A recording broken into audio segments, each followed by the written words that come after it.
siakap steam ala Thai.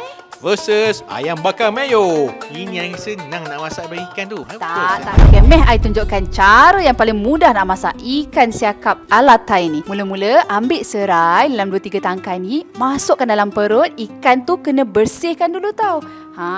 Letak macam tu, tambahkan sikit halia. Ni dalam 1 ibu jari punya saiz macam tu. Lepas tu kita masukkan slowly dalam periuk kita tu. Taburkan sikit cili dalam 2-3 tangkai. Tambah limau.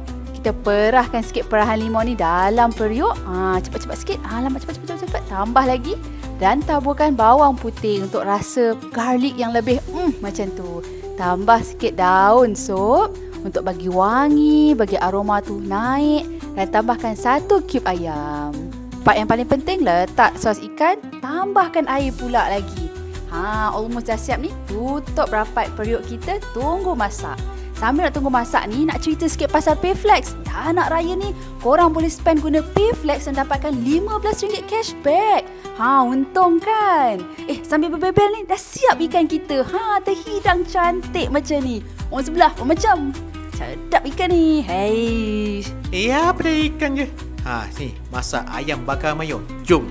Mula ambil ayam yang telah dibersihkan dan masukkan 2 ke 3 sudu mayonis. Kemudian masukkan 2 ke 3 sudu kicap manis dan serbuk cili atau serbuk paprika dalam 2 ke 3 sudu. Kemudian kita gaul rata perapan ni. Pastikan semua bahagian kena Masukkan bahagian ayam tersebut dalam air fryer. Tetapkan suhu dalam 200°C dan masa dalam 20 minit.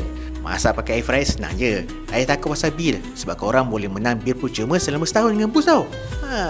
Tu dia bila siap ayam bakar mayo. Sedap je.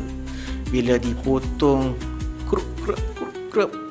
Ada rasa panas-panas. Makan nasi panas-panas waktu buka ke, waktu sahur, waktu open house pun boleh. Tu dia ayam bakar mayo kita siap.